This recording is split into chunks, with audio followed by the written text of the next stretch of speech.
оқы деп басынан ұрып жатқан ата-ана мысалы сол керек па бізге? Сен бағаң бәрі 5 емес, сен түсе алмайсың. Не қыласың шетелде? Сен шетелге бармай-ақ осындай нәтижеге жете аласың дейді. Әдейі дайындықсыз, курстарсыз, осы алған біліммен түсуге мүмкіндігі бар ма?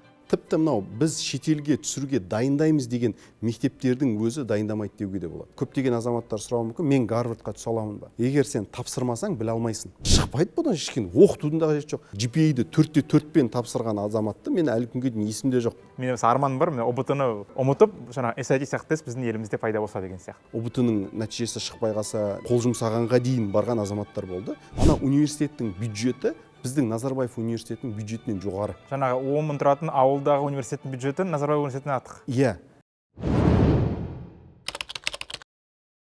Армысыздар, құрметті көрермендер, сіздермен бірге Сырым Итков. Бізде бүгін ерекше шығарылым десем артық болмас. Толыққанды білім беру, ағартушылық мәселесіне арналады.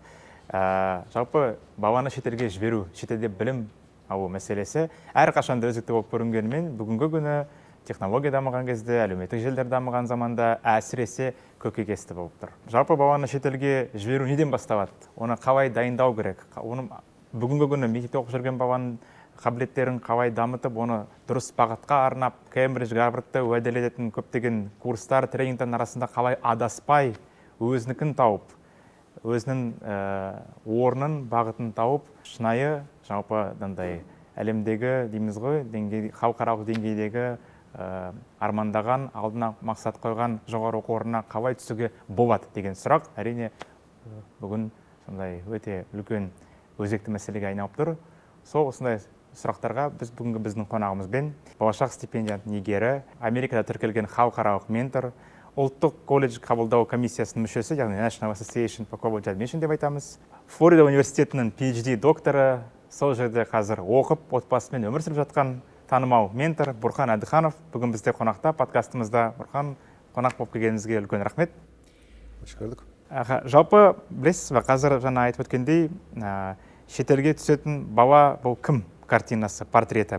2026 жылы шетелге түсу, шетел жалпы университеттерге бакалавр дейміз, магистратураға түсетін балалардың қазіргі портреті кім, және ең бірінші қандай компоненттер дамытуы тиіс? Өте керемет сұрақ. Біріншіден подкастқа шақырып, осы тақырыпты қозғап отқаныңызға рахмет. Әрине өзекті мәселе бұл, мысалы біз қазір сізбен алғаш кездескен кезде айтқан сөздеріңіздің бірі, қазіргі уақытта қазақ тілі қоғамда, жалпы елімізде бұл актуальды тақырыптардың бірі. Баланы дамыту, баланың потенциалын ашу, білім, баланың жолын ашу деген кезінде бұлақ көзсең көзін аш деген сөз бар еді қазақта. Сол секілді әрине оқимын деген балаға мүмкіншілік беріп жататын болса, қоғамда өте үлкен жақсы өзгерістер всегда болады. Енді біз басқа елдерді қарайтын болсақ, бұл мысалы біздің еліміздегі университеттер қашан ашылды, олар қашан ашылды деген секілді мәселеден бастайтын болсақ, мысалы Американың алып мықты университеттері сонау 15 ғасырдан бастап осы мәселеге көп көңіл бөлген. Одан кейін мысалы 19 ғасырда әсіресе өте көп университет ашылып, Америкада бұған қарай мысалы бағыт-бағдар берген. Европада бұл бұдан да ерте болған. Біздің еліміз енді тәуелсіздік алғанда көп болған жоқ. 30 жылдан жаңа асып, қазіргі таңда жаңа Қазақстан құрамыз деп, жаңа да өзгерістер жасап, кеше ғана президентіміз құрылтайда да қаншама мысалы жаңашылықтар ұсынып жатыр. Осы орайда мысалы осы жаңашылықтардың барлығы бізге қайдан келе жатыр? Көбінесе халықаралық тәжірибе.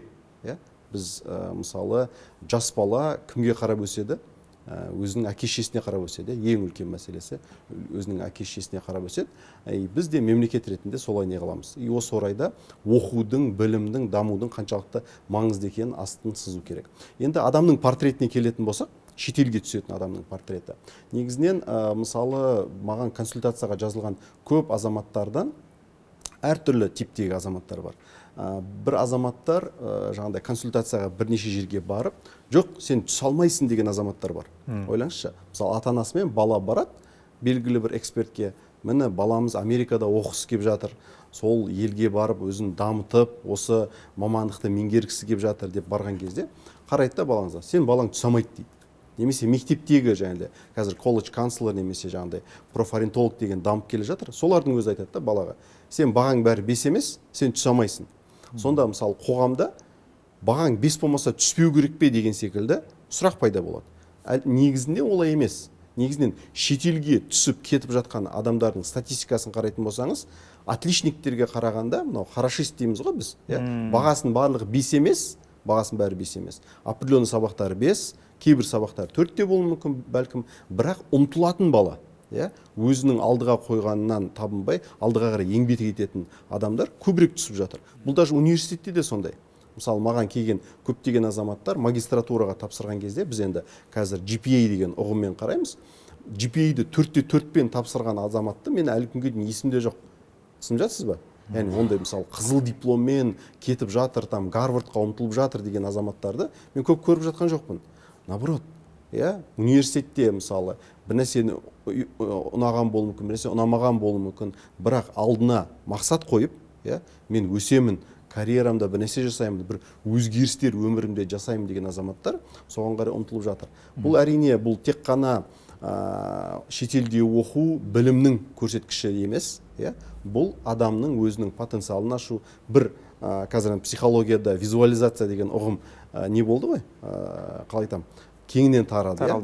Соңғы 1-2 жыл бұрын бәлкім. Бірақ бұның несі де өте кең. Бізде қазақ жалпы бетпақдалада, мысалы кеңеде бір армандай білген, қиялдай білген қазақпыз ғой негізінен, мысалы алысқа, көкжиекке қарап деген секілді. Как раз таки сондай азаматтар менің ойымша қиялдау арқылы, ұмтылу арқылы көптеген азаматтар түседі. Сол себептен бұл сіздің сұрағыңызға мен қысқаша жауап беретін болсам, шектеп не істемеу керек, тек қана осындай азаматтар ғана түсе алады, олар түсе алмайды емес. Әр азаматтың өзінің табатын жолы бар. Әрине, бірақ енді топовый университеттерге белгілі бір категория түседі, орта деңгейлі университетке белгілі бір адам түседі деген секілді бір сұрыптау жасауға болады. Бірақ жалпы негізгі мәселе бұл жерде ұмтылған, оқимын деген, дамимын деген азаматтар түседі. Жаңа сіз айтып өттіңіз, GPA 4-те 4 алған баланы көрген жоқпын дедіңіз, мысалға? Бүгінгі күнге дейін. Қараңыз, егер мына мектеп, бүгінгі біздің орта білім мектебіміз бар, заманауи орта білім системасын бітірген оқушы, әдейі дайындықсыз, курстарсыз, осы алған біліммен түсуге мүмкіндігі бар ма? Өте керемет сұрақ. Бұл сұрақты мен бұлай түсінер едім. Біздің мектеп жүйесі, Қазақстандағы мектеп жүйесі, жалпы кез келген дүние жүзіндегі университетке түсуге дайындай ма деген сұрақ. Дұрыс қой да? Дұрыс түсіндім сізді. Енді біздің кезіндегі мектеп жүйесі қайта-қайта ауысып жатыр. Бұны жылда әртүрлі пікірлер пайда болады, соған қарай мысалы қоғамда өзгерістер болады. Әсіресе кішкене өзгерістің өзі бізде білім саласында, қоғамда кәдімгідей үлкен шуға да себеп болады негізінен. Оны өзіңіз де білесіз. Бұл жердегі мәселе қандай? Біз енді кішкентай мемлекетпіз, соған қарамастан кез келген мәселе осындай ауыр тиюі мүмкін. Бірақ мысалы біздің кезіндегі мектептер арасындағы жарыс ұбт арқылы болды. ұбт арқылы болған кезде бұл кері әсерін тигізе бастады. Негізінен бұл жарыстың пайдасы да болды, бірақ ол кері әсерін тигізе бастады. Сол кезде ұбт-ның күшін азайтуға тырысты. Қазіргі таңда мысалы ұбт-ның күшін азайтып, бір қоғамдық стресстен балаларды алып тастады. Өйткені ұбт-ның нәтижесі шықпай қалса, жаңағыдай өзіне қатты жаңағыдай қол жұмсағанға дейін барған азаматтар болды. Бұл әрине дұрыс емес. Осы орайда мысалы ата-аналар қазір түсіну керек. Біздің мектеп деген не ол? Мектеп на самом деле ата-ана, ер азамат ретінде, әйел азамат ретінде өзінің жұмысын, тірлігін жасап жатқан кезде баланың барып өзін дамытуға болатын орталық. Дұрыс қой? Мемлекеттің сондай берген мүмкіншілігі. Яғни мысалы ол социалдық қоғамда солай қалыптасқан қоғам. Бірақ бұл бірте келе бұл институттың, мектептің, университеттің қоғамдағы рөлі не істей бастады? Арта бастады. Қазіргі кездегі рөлі өте жоғары. Ата-аналар шынымен уайымдайды. Соған байланысты да таңдау бастайды. Мысалы, енді шыны керек, мектептерде, біздің қазіргі уақытта мектептерде кез келген эксперттен немесе ата-анадан да сұрауға болады. Жалпы орта мектеп сізді қай жаққа дайындайды десе, қиналады жауап беруге. Дұрыс па? Жалпы мына ұбт-ның өзіне бізде мамандырылған қазір мектептер ашылған, тек қана ұбт-ға дайындайды. Білесіз, оны? Сол жаққа беруге тырысады ата-аналар. баласын шетелге оқытқысы келетін аталар не істейді? Шетелге дайындайтын нелер бар ма, мектептер бар ма деп іздей бастайды. Бұл сұрақтың жауабы сонда ата-аналардың өзінің көкейінде де жатыр. Ата-ана жалпы білім беретін мектепті белгілі бір жерге дайындайды деген сұраққа сенбейді. Түсініп жатсыз ба? Неге? Өйткені шетелге мысалы түсу үшін не керек? Мысалы шетелдік, американдық, еуропалық университеттерге түсу үшін IELTS тапсыру керек мысалға, элементарно. Ағылшын тілі жақсы болу керек. IELTS тапсыру керек. SAT секілді емтихандарды жақсы тапсыру керек. Одан кейін барып, қазір оның өзі жеткіліксіз болып жатыр. Одан да бөлек мысалы волонтерлық дейді, экстракуррикулар жаңағы зерттеумен айналысу, passion project дейді. Неше түрлі затпен айналысу керек. Одан бөлек эссені жақсы жаза білу керек. Баланың рухани байлығын сол эссемен көрсете алу керек. Бұның барлығы өкінішке орай, мысалы қазіргі біздің мектеп жүйелеріне беріліп жатқан жоқ. Бұл үшін оларды кінәлау керек па? Әрине оны үйтіп жасай алмаймыз. Өйткені бастапқыдағы егерде біз тамырына баратын болсақ, ол институттар не үшін ашылғанын зерттейтін болсақ, ондай кінә тағуға болмайды. Как раз таки қоғамның талабына қарай бұлар бірте-бірте өзгереді. Өйткені қазіргі министріміздің өзі де не істеп жатыр? ұбт-ны жаңа емтиханмен алмастырайық деп жатыр. Бұл не деген сөз? Как раз таки жаңа талап пайда болатын болса, жүйе де соған қарай не істей бастайды? Бейімделеді. Бірақ енді бұл бейімделу процесі әрине өте баяу жүретін процесс, бірдестен ол қоғамға ауыр тиеді. Сонда бір сұрақпен жауап беретін болсақ, бір сөзбен, қазіргі таңда жоқ, дайындамайды. Мектеп қазіргі таңда бар системада шетелге дайындауға енді қабілеті жоқ деп айта аламыз ғой. Тіпті мынау біз шетелге түсіруге дайындаймыз деген мектептердің өзі дайындамайды деуге де болады. Өйткені сіз қанша жерден ондай мектеп ашқаныңызбен Қазақстандағы педагогтар, мысалы сіз өзгеріп кетпейді ғой одан. Мысалы Астанада осыған дейін халықаралық мектептердің саны шектеулі болды. Немесе жекеменшік мектептердің бірдестен көбейді ол. Бұл не деген сөз? Сіздің мұғалімдеріңіз бірдестен ауысып кеткен жоқ қой, немесе деген секілді. Бұл мысалы басқа да әртүрлі бағдарламалар арқылы мұғалімдерді даярлау мүмкіншіліктері бірте-бірте ауысатын процесс. Бұл нәтижесін 1 жылда, 2 жылда емес, 5-10 жылда көрсетеді. Жалпы Бұрқан қараңыз, ата-аналар қазір балаларын шетелге жіберуге жаңағыдай бағыттаған ата-аналар баланың қабілеті, бар потенциалы, білімін дамытуға жаңағы курстарға, тренингтарға бере ма, немесе әйтеуір шетелге бір жерден шықсын, әйтеуір шетелге барсын, қандай солай университетке барсын, түссін деген сондай бір немұрай болып па? Жақсы. Енді бұл енді ата-аналардың несі әртүрлі деп ойлаймын негізінен, типтары. Кеше ғана бір әріптесіммен сөйлесіп жатырмын. Ол өзінің несі бойынша мен қазірге дейін 3 типтегі ата-ананы көрдім дейді. Бірінші типтегі ата-ана Қазақстанда жақсы жағдайы бар, мысалы. И бала шағасына айтады екен: "Не қыласың шетелде? Мен шетелде оқыған жоқпын. Қарапайым осы жақта жүрдім, тіршілік жасадым да, міне жағдайым жақсы. Сен шетелге бармай-ақ осындай нәтижеге жете аласың" дейді. Оның айтып жатқаны өтірік па? Жоқ, шындық. Жасауға болады әрине. Ол өзінің еңбек жолы, соған қарай баласын бірақ не істеп жатыр? Шектеп жатыр ол. Өйткені әр адамның тағдыры бөлек. Әр адамның мысалы өзіне қойған мақсаты да бөлек. Бұл бірінші типтегі ата-ана. Екінші типтегі ата-ана жағдайы маңызды емес, оның кезінде орындалмай қалған арманы бар. Кембридж, Оксфорд, Гарвард, мен түссем ғой, мен оқысам ғой, біреу оқып кетті, неге мен оқымадым, неге мен сол кезде істемедім деген секілді. Бәлкім жаңағы бірінші типтегі ата-ананың баласының результаты да болған болуы мүмкін, ол ата-ана. Өзінде менде болмады, енді баламда болсын деген секілді. Ол жердегі ата-ана бір жағынан жақсы, баласына импульс береді, көмек береді. Бірақ бұл жерде енді оқушының, баланың рөлі маңызды. Бала оны қалай ма, қаламай ма? Түсініп жатсыз ба?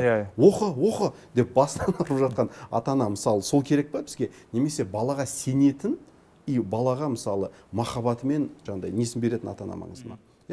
И одан кейінгі үшінші типтегі ата-ананы айтуға болады, который бәрібір, абсолютно бәрібір. Ол жерде мысалы бала уже неге қалады да? Қалай айтам? Біреуінде мысалы негативный шетелге қарай тосқауыл болса, екіншісінде позитивный, үшіншісінде 0. Ол жерде бала как-то вакуумда қалады. Барайын ба, бармайын ба, істейін ба, істемейін ба, істеген. Ата-ана сұраса, өзің біл деген сияқты нәрсе болуы мүмкін. Енді примерно сол кісінің айтқан 3 типін айтып жатырмын.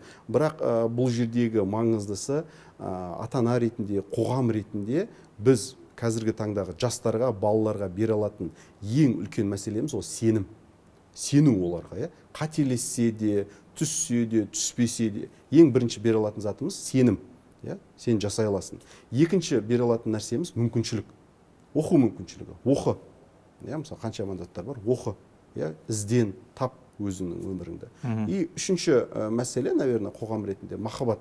Осы үш нәрсенің арқасында балаға берілетін үш күштің нәтижесінде уже бала неғып шығады? Өз өміріндегі жолын тауып шығады. Бұл жердегі мақсат әрине, мысалы біздегі де мақсат баланың барлығы шетелге кетіп қалсын деген мақсат емес қой. Мысалы айтамыз біз, бала егерде осы ағылшын тілімен, SAT-мен, осындай дайындықпен дайындалатын болса, американдық, европалық, азиялық, Гонконг, Корея, Сингапур, біздегі Назарбаев университеті, Кардифтан, тағы да басқа университеттерге КИМЭП тапсыру арқылы түседі. Ондаған 20 шақты университетке тапсырады. Ең соңында атана болып, бала болып, өзіңіз отыраса таңдайсыз. Балам, сен қайда түстің, қайда грант, немесе қайда ақша болса да төлеп берем деген секілді. Енді әртүрлі жағдайда атана бар ғой. Ең бастысы атанаға да, балаға да ең ыңғайлы и удобный вариантты ең соңында өзі таңдай алу мүмкіншілігі. Бірақ ол үшін дайындық керек. Мысалға қараңыз, қазір баланы шетелге мысалға түсуге, оқуға қай кезден бастау керек деген сұрақ маған көбінесе подписчиктерім дейміз, яғни әлеуметтік желіден жазушыларым сондай көкейкесті сұрақ, әрқашанда қай класстан бастаймыз, 4-ші класстан ба? Тағы бір проблема, мысалға 8-ші сыныпта балам оқиды дейді, оның ағылшын деңгейі жаңағы баяғы үштікке оқитын, ағылшыннан үшке тапсыратын, экзамен тапсыратын 8-ші 9-ші класс үлкен сыныпта оқитын. Енді балалар ертең бұндай қалыппен 3 жылда қалай 11-ші классқа дейін оны қуып жете ме деген сұрақтар бар. Бірақ мен мысалы өзімнің мысалым бар, класстас досым 9-ші классқа дейін өте нашар ағылшын тіліне зауқы болмаған бала, бірден Work and Travelмен Америкаға барып келіп, 3 жылдың ішінде IELTS-та 7-ге дейін секіріп кеткен болатын. Біз өзіміз таңданған болатын. Яғни бұндай да кейс бар екен ғой деп. Сіздің ойыңызша қазіргі жалпыма қоғамда, енді орташа есеппен алғанда баланы жалпы мысалға да шансы жоқ дейміз ғой шетелге, өзінің кейсі бойынша шансы жоқ түсуге деген баланы қалай онымен қалай жұмыс істеу керек, және қай класстан, қай кезден бастап дайындау бастаған дұрыс? Жалпы бала деп қана емес, қоғам ретінде алайын. Өйткені қазір шетелге түсуге тек қана бакалавр емес, басқа да не қала. Мысалы, біздің компанияның жалпы құрылу мақсатынан бастайтын болсам, мен өзім Ұлыбританияда, одан кейін Америкада оқыдым. Америкада жүргенде бірнеше болашақтың стипендианты, осы жақта оқыған, бітірген азаматтар болып қосылып, осы компанияны құрдық, Адиханов Education. Басты мақсатым сол кездегі өзіміздің тәжірибе бойынша магистратура, докторантураға көмектесу. Сол арқылы мысалы біз оқырмандарымызбен бөлістік ақпараттарды, мүмкіншіліктерді сол жақтарға. Бірақ бірте-бірте біздің оқырмандарымыз қоғам бізді неге дейін алып келді? Оқушыларға дейін алып келді. Өйткені қоғамда мысалы атана баласына оқысын, көрсін деген нәрсеге дейін келді. Ол жерде де біз көмектесе бастадық. Сол кезден бірте-бірте түсіндік, тапсыру процесі ғана емес, тапсыруға дейін, мысалы, былайша айтқан кезде тапсыру бұл крышаны жабу секілді болатын болса, бірақ фундаменттің өзіңіз айтпақшы ағылшын тілінен бастап, оны не істеу керек? Кәдімгідей қатайту керек. Өйткені бала неғұрлым жақсы дайындалған сайын не істейді? Оның жақсырақ университетке түсу шансы көбейеді. Мысалы, мықты эксперт шетелдік Джейми Браун деген кісінің кітабын оқып жатырмын. Ол кісі Новой Зеландияда мектепті бітірген кезде AP деген американдық сабақтар имтиханының 20-сын бітірген екен. Негізінен средний Америкада 3 AP-ді алсаңыз жеткілікті. AP деген не деген түсіндіретін болсам, мысалы сіз бізде 11 сынып бойы биология оқып шығамыз ғой, біз немесе математика оқып шығамыз. Америкада олай емес, сіз таңдамалы оқисыз. Түсінесіз ба? Мысалы жоғары сыныпта 9-дан 12-ге дейін сізде күніне 6 немесе 7 сабақ болады. Гуманитарий немесе техникалық бағыт деген сияқты. Маңызды емес. Сіздің 6-7 сабақтан басқа сабағыңыз жоқ. Бізде мысалы 15-18 сабақ қой, жаңа элективтерін. Оларда 6-7 сағат сабақ болады. И сол жерде мысалы ол таңдайды. Мысалы математиканы оқыды, алгебра 1, алгебра honors дейді. Ең соңында мысалы advanced algebra, одан кейін бар AP algebra дейді. Сонда сіз алгебраның несіне жеттіңіз деген сөз. Жоғары деңгейіне. Ең жоғары деңгейіне жеттіңіз. Негізі біз де соны оқытып жатырмыз бағдарламамызда. Бірақ біз өмір бақи математика оқыған боламыз да. Өмір бақи алгебра оқып жатырмын. 8-де алгебра, 9-да алгебра. Онда бала неғып жатқан жоқ та, мысленно өсіп жатқан жоқ ойында. Түсініп жатсыз ба? Оларда өсіп жатыр. Олар өз таңдап жатыр. Так, алгебраны оқыдым, маған ұнайды. Алгебра 2-ні аламын. алгебра 2 жақсы болды, алгебра honors аламын да. Алгебра honors деген отличниктардың алгебрасы деген сөз. Алгебра honors'ты бітірдіңіз ба, AP алгебра. Биология тоже самое. Биологияны бітірдім, биология маған ұнады, biology honors'қа өткізеді сізді. Biology honors'ты бітірдіңіз, AP biology'ды аласыз. Түсінесіз ба? Яғни біздегідей жаңағы 11 класста бәрі 11, жаңағы 30 бала бір класста емес, яғни 6-7 сыныпта олар енді бөліне бастайды. Сынып жоқ оларда. Сынып деген понятие жоқ негізі. Оларда неде жаңағыдай elementary, яғни бастауыш сыныпта сынып бар. Одан кейін орта сыныптан басқа сынып жоқ. Әр бала өзінің қызығушылығы бойынша, өзінің жаңағыдай несі бойынша дамыта береді. Топтарға бөліне береді. Колледж канцлері бар, сізді алып келеді да, мысалы, айтады, сіз неге қызығасыз, сіз таңдайсыз 12 сабақты, соның бос уақытына қарай сізді бір сабақ оқысады. Бірдей уақытта сіз жоғары 6 сыныптың оқушысы 8 сыныптың оқушысымен бірге бір сабақты отырып оқи береді. Түсініп жатсыз ба? Сонда ол мысленно, мысалы, бізде өзіміздің жасымызбен ғана сөйлесу деген нәрсе қалыптасқан ғой. Біз мысалы өзімізде бір жас жоғары неден көрсек қорқып сөйлей алмай тұрамыз. 2 жас болса вообще ойбай старшак деген секілді. Ал ол жерде осы мәселе де не қылған инеде. Мына AP-дің мәселесін тоқтата салайын. Мына сонда орташа есеппен Америкада 3-5 AP болатын болса, ол 20 AP бітірген екен. Түсініңіз ба? Ол бүкіл неден. И бірдей уақытта ата-анасы оған 20 репетитор жалдаған. Ойласаңызшы, 20 бірдей репетитор жалдаған. Кейбіреуі компания, кейбіреулер эксперт, соншалықты оған көңіл бөлген да. Жекеменшік мектепте оқып жатыр. Соның арқасында ол нәтижесінде ол Гарвардқа да түскен, Стэнфордқа да түскен, басқа да Айви Лигтің университеттеріне түскен. Өзінің оқиғасын солай жазып беріп жатыр. Бұл не деген көрсеткіш емес, енді қазір барлық ата-аналар барыңыздар да өздеріңізге как минимум 20 эксперт жалдаңыз деген нәрсе емес. Өйткені ол баланың да мүмкіншілігіне қарау керек. Бала қаншалық? Потому что 20 сабақтан AP бітіру деген, и тем более оның барлығын 5-ке бітіру деген, ол өте қиын. Шынымен өте қиын нәрсе біздің неде. И сол себептен бұл жерде бүкіл мәселені балаға қарай не істеу керек. Қай сыныптан бастап деген кезде, мысалы 11 сынып кеш болатын болса, 10 сынып бүкіл емтихандарды тапсыру керек болатын болса, как минимум 9 сыныптан сонда бастау керек. Бала 9 сыныптан бастап примерно ойлау керек, мен қайда боламын. Мысалы даже біз профориентацияның өзін қазір 3 деңгейге бөліп тастадық.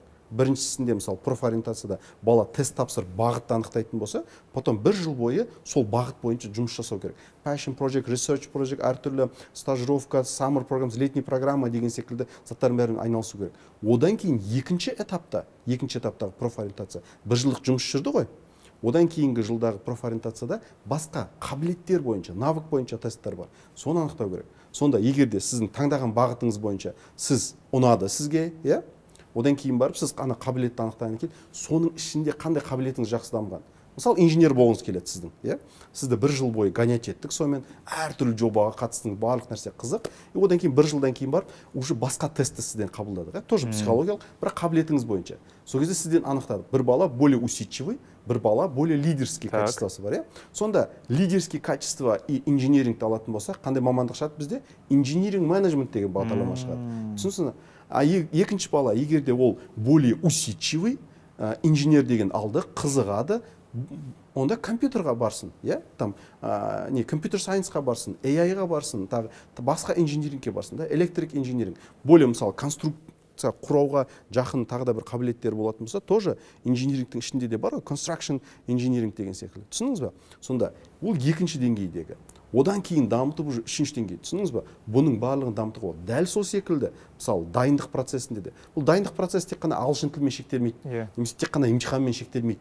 Бұл қосымша сыныптан тыс жасалынатын заттармен баланы жалпы немесе даже студенттерді қазіргі уақытта дамыту арқылы топовый университетке түсіру, шынымен топовый, Гарвард, Оксфорд, Кембридж секілді топовый университет, и одан кейінгі оның карьерасын жоспарлай алу.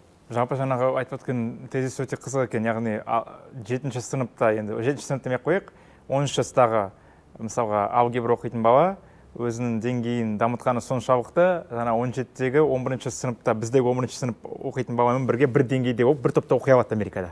Солай ғой? Мысалы жасына байланысты емес, тек қана өзінің деңгейіне байланысты. Менің қызым бірінші біз Америкаға көшкенде 8-ші сыныпқа барды. Ол орта сынып. Одан кейін 9-ші сыныпқа ауысқан кезде 9-ші сыныптың баласы геометрия сабағына кірді. Айтады, папа, мен геометрия сабағымда 9-ші сыныппен отырмын, 10-ші сыныппен отырмын, 11-де бар, 12-де бар дейді. Ойлаңызшы. и балада уже не бөлінеді, мынау жоғары сынып деген нәрсенің несі бөлінеді, грант бөлінеді. И тағы да бір нәрсе, ол жердің тағы да бір пайдасы, ол өзінің жасымен ғана тоқтап қалмайды да.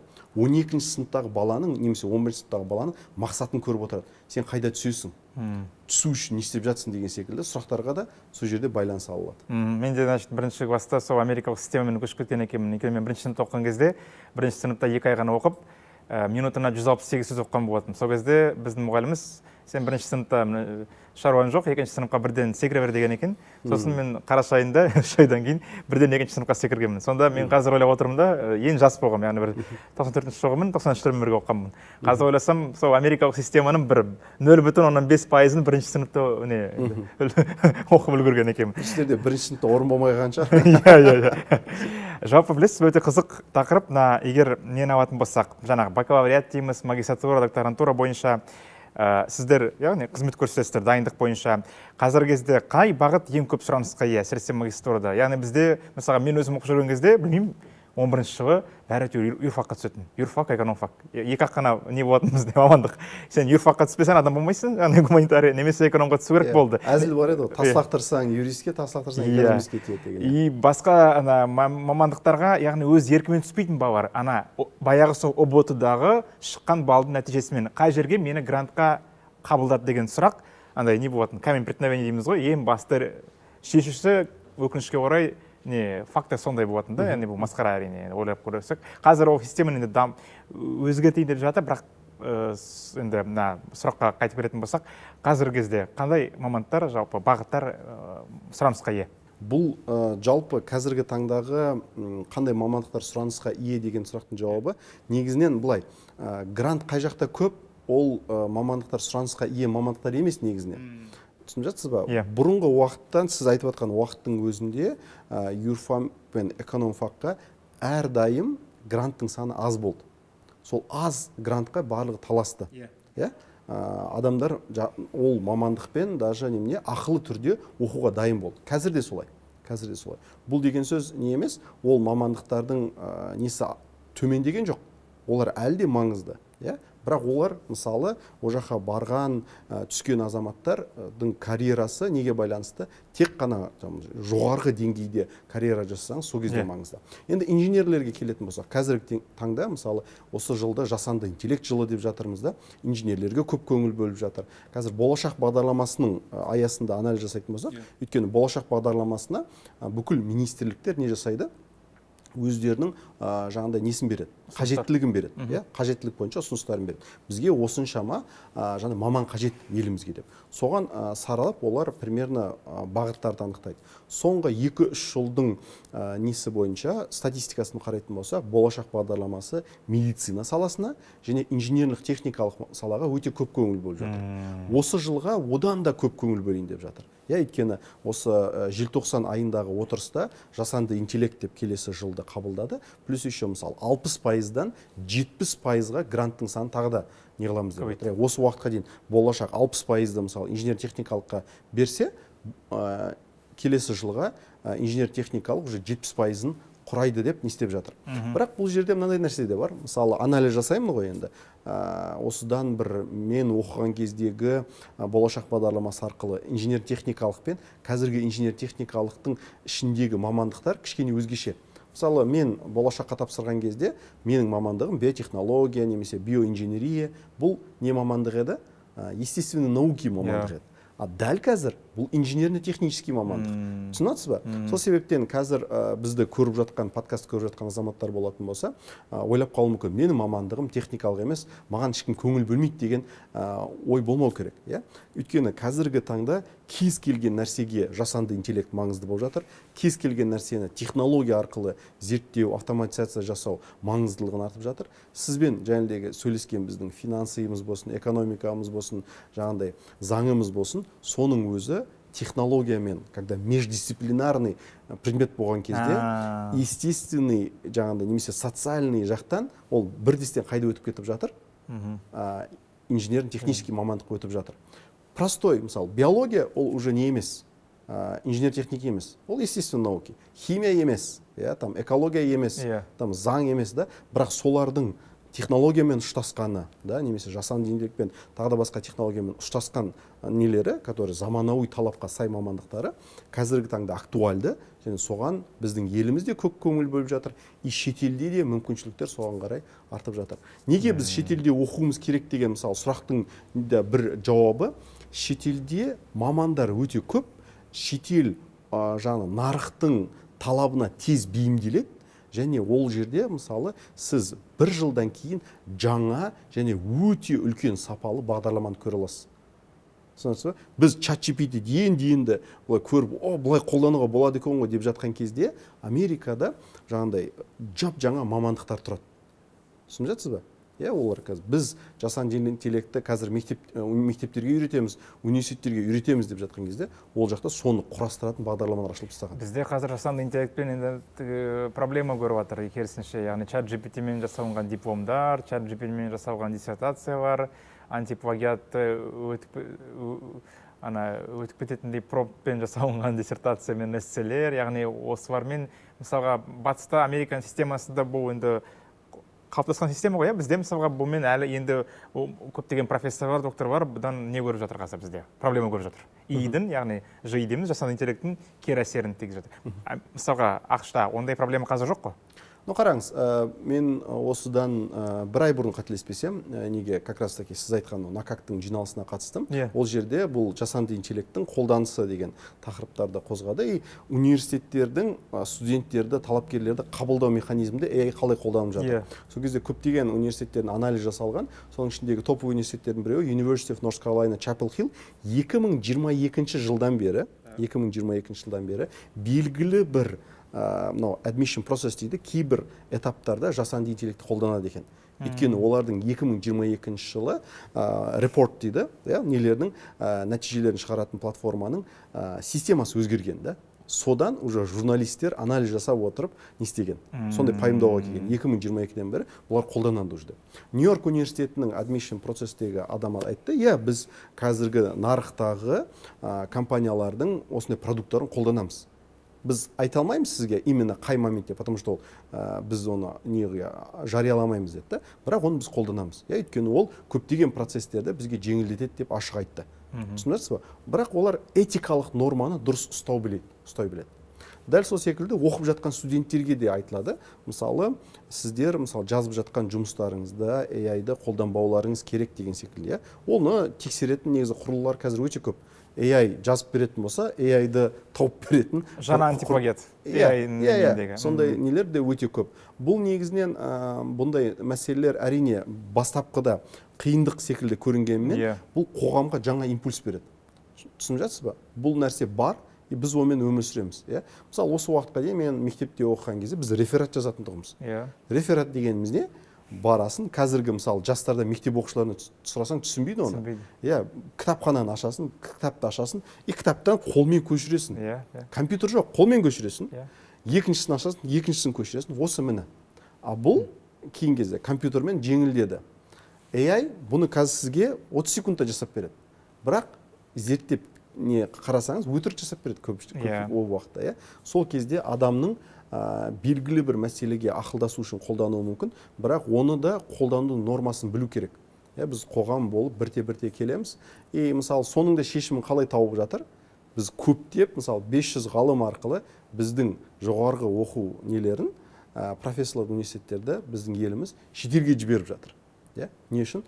Оқысын, барсын, көрсін, білсін, и қайтып келсін де соны қолдансын.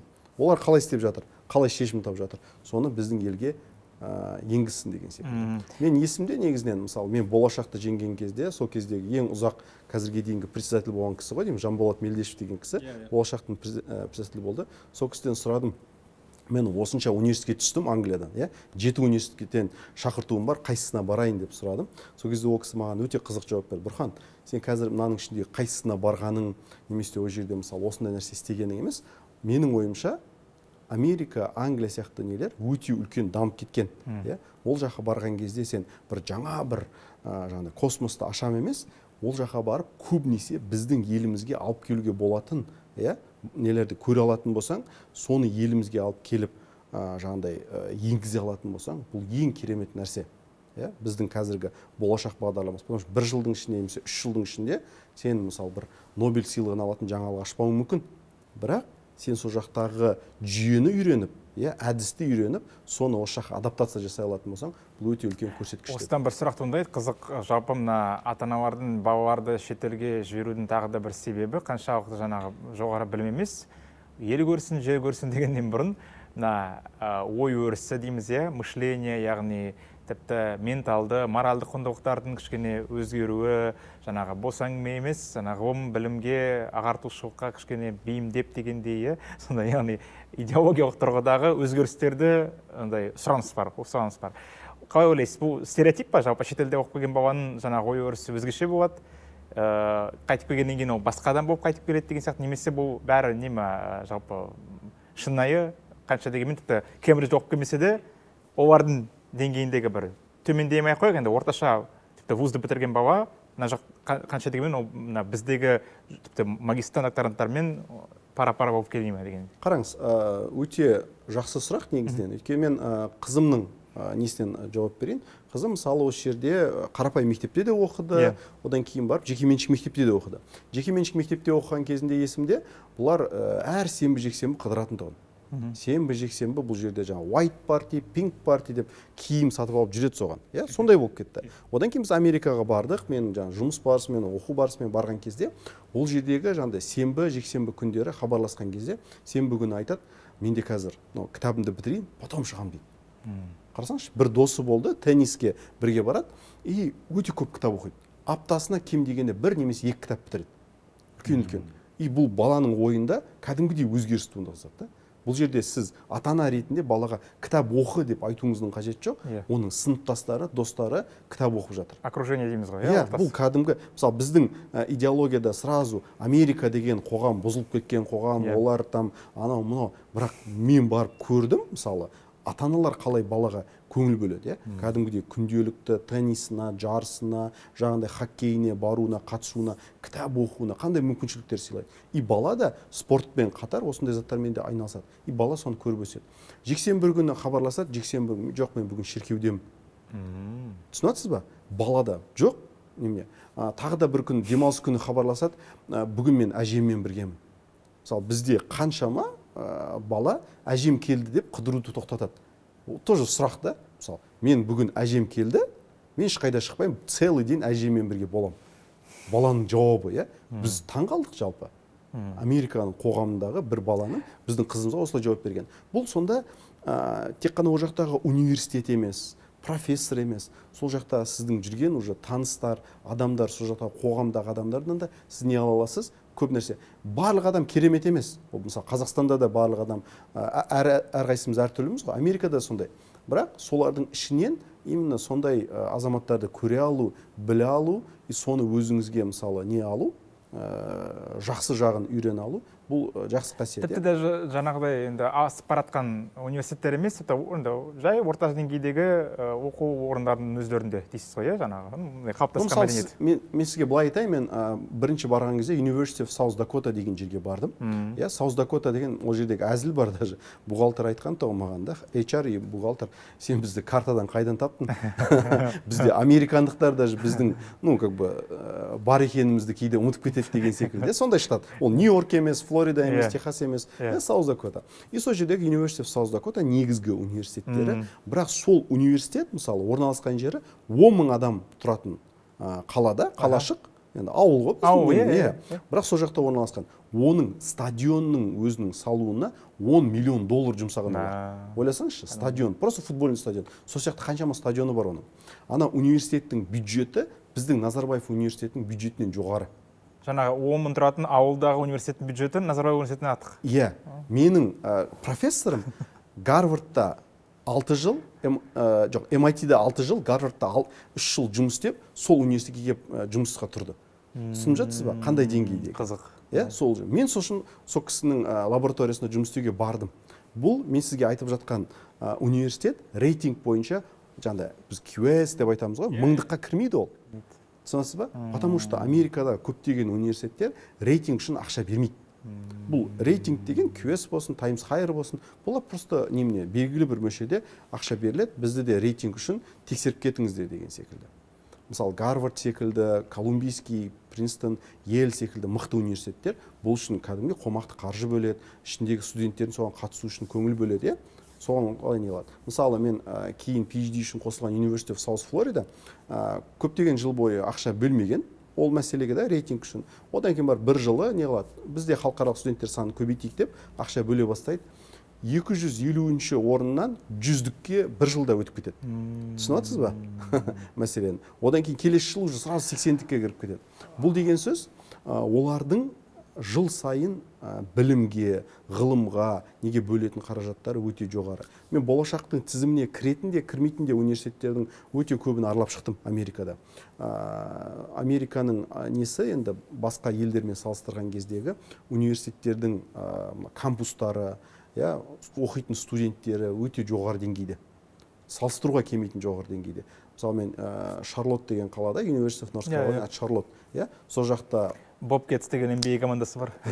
Солға бардым, мысалы, ешқандай рейтингке кірмейді, болашақтың тізімінде жоқ. Ана нені қарайтын болсаңыз, бірақ зданиялар нелерді қарайтын болсаңыз, мысалы біздің Назарбаев университетіне, наверное, кампус ретінде 10 есе үлкен шығар. Яғни қараңыз, өте қызық ондай бір кейс, осы жерде көрермендерге де қызық болады деп ойлаймын. Мысалы жаңағы Саус Дакота, Шарлоттан мысалында QS дейміз, жаңағы біз рейтинг қойған енді халықпыз ғой, енді қай жерде ата-аналар бірінші ашып қалған кезде жүздікте бар ма, ана рейтингте бар ма, мына рейтингте бар ма, рейтингте жоқ құрсын, ол яғни жай ғана бір не екен деген бір не бар ғой, бізде стереотип қалыптасқан. Яғни Американың өзінде ішкі аудиторияға арналған, бірақ деңгейі мысалы кейбір мамандықтар бойынша тіпті Гарвардында қалыспайтын университеттер бар. Бірақ оған бізде елімізде дайындайтын курстар жоқ шығар, мысалы Дакотаға арналған, өйткені олар популярды емес, пиары жоқ деген сияқты. Бұл жерде енді мен айтқан университеттің атауына қарап сол жаққа бару керек деген шарт жоқ, потому что олардың әрқайсысының өзінің артықшылықтары бар, нелерде бар. Өйткені бұл жерде ең маңыздысы экспертпен жұмыс істеу, анализ жасау. Потому что бұл рейтингтің өзі, ішкі рейтинг бар. Сіз дұрыс айтып қалдыңыз өзіңізде. Америкада, мысалы, US News деген бар, ол ішкі рейтингті именно Американ халқы үшін дайындап қойған рейтинг бар. QS Times Higher ол халықаралық болған үшін ол бөлек жүреді. Сол себепті бірнеше мәселелерді бірдей қарастыру керек. Қандай деңгейде. Негізінен әрине қазақта құласаң нардан құла дейді. Ұмтылған кезде әрине Гарвардқа ұмтылу керек. Мысалы, көптеген азаматтар сұрауы мүмкін, мен Гарвардқа түсе аламын ба? Егер сен тапсырмасаң, біле алмайсың. Өйткені о жаққа түсу процентажы 4% немесе одан да төмен. Түсініп жатсыз ба? Yani кейбір мамандықтарға түсу шансыңыз көбірек, кейбір мамандықтарға азырақ. Бірақ негізінен оны тапсырмасаң, сен еш уақытта біле алмайсың. Түсе аласың ба, түсе алмайсың ба? Ол жақта единственный фактор бар, минимумдар бар. Ағылшын тілі IELTS-ың минимум осындай болу керек. Жаңағыдай сен GPA орташа бағаң минимум осындай болу керек. Одан төмен қарастырмаймыз деген мәселе бар. Қалғандардың барлығы конкурсқа кіреді. Конкурс уже басқа типажда жүреді. Олар кәдімгідей студенттерінің не дейді ғой, алуан түрлігін қамтамасыз етеді. Өйткені бір деңгейдегі жақсы оқитын студенттердің барын жинап алу оларға қызық емес. Оларға әртүрлі студенттер керек. Потому что қазіргі таңдағы жетістікке жеткен азаматтардың барлығы бір сөзбен айтқан кезде отличниктер емес олар. Әртүрлі азаматтар. Сол үшін ол жердегі мәселе олар басқа құндылықтарды іздейді. Адамның қабілетіндегі, адамның потенциалының басқа нәрсе. Бірақ соның өзін не істей білу керек? Аша білу керек. Мысалы, осыдан 2 күн бұрын, қателеспесем, консультацияға жазылды бір ата-ана. Балам невропатолог болам дейді деп айтты, осыған дейін музыкамен айналысты, невропатолог. Мен баладан сұрап жатырмын. Әкесі жанында отыр, бала отыр. Мен сұраймын, хорошо. Не үшін невропатолог болғым келеді? Ата-анасын бірнәрсені жауап берді. Хорошо. Сенің ойыңда невропатолог деген кім? Мысалы, сонша жыл бойы оқыдың, там 4 жыл неңді Америкада оқитын болсаң, 4 жыл бакалаврыңды, 4 жыл MD деген оқыдың, одан кейін барып 3, 5 немесе 8 жыл бойы резидентураңды оқыдың. Сонша жыл бойы оқыдың, дәрігерсің. Елестесең, сен кімді емдеп жатсың біріншіден? Сен кабинетте отырып пациент қабылдайтын дәрігерсің ба, хирургический дәрігерсің ба деген секілді сұрап жатырмын. И баланың жауабы бар. Кабинетте шығар, наверное. Или хирургия. Анықтамаған. Хорошо. Сен қандай пациент емдегің келеді? Қандай пациент емдегің келеді? Біз сияқты түрі сау көрінген, бірақ ауру бар адам емдегің келе ма? Немесе жаңағыдай ауыр пациент емдегің келе ма? иә, өйткені ол мысалы әртүрлі деңгей. Мысалы бізде неде барғанда, Саус-Дакотада как раз таки бір түрік отбасымен таныстық. Чикагоға келіп, резидентурасын оқып, дәрігер болып кеткен отбасы, как раз әйелі біздің балалардың педиатры болды да, күйеуі тоже педиатр. Бірақ күйеуі интенсивный терапия бөлігінде, да, ауыр науқастармен жұмыс істейді, оныкі бөлек. Соған қарай ол айлығы жоғары, бірақ басқа типаждағы пациенттерді қабылдайды. Түсінесіз ба? Ол жерде мысалы, неғылмайды, простой пациенттерді еш уақытта қабылдамайды оның күйеуі. Әйелі простой педиатр, кәдімгі простой пациенттерді қабылдайды. Мысалы, сол типажда мен сұрап жатырмын да. Сіздердің түсінігі жоқ. Өйткені ол деңгейдегі түсінігі жоқ. Не үшін оны сұрадым мен? Өйткені біздің өмірімізде бізді жұмысқа апаратын, таңертең тұрған кезде белгілі бір энергия беретін, бүгін мен осы нәрсені жасаймын дейтін бізге күш беретін нәрсе керек. Бір от керек, былайша айтқан кезде, көзінде оты бар, жалындаған деп айтып жатады ғой, мысалы, сондай бір нәрсе керек. Мысалы, менің профессорым, Саус Флоридадағы профессор, микробиолог, өзі стафилококкты зерттейді қанша жылдан бері. Дүние жүзінде 10 мықты профессорды айт десеңіз, соның ішіне кіреді, именно стафилококк бойынша. Өмір бақи тек қана, яғни мыңдаған, миллиондаған бактерияның ішінде именно соны қызығады, тек қана соны зерттейді. Басқа ештеңе зерттемейді. Оның ішінде де ол именно токсиндарын зерттейді.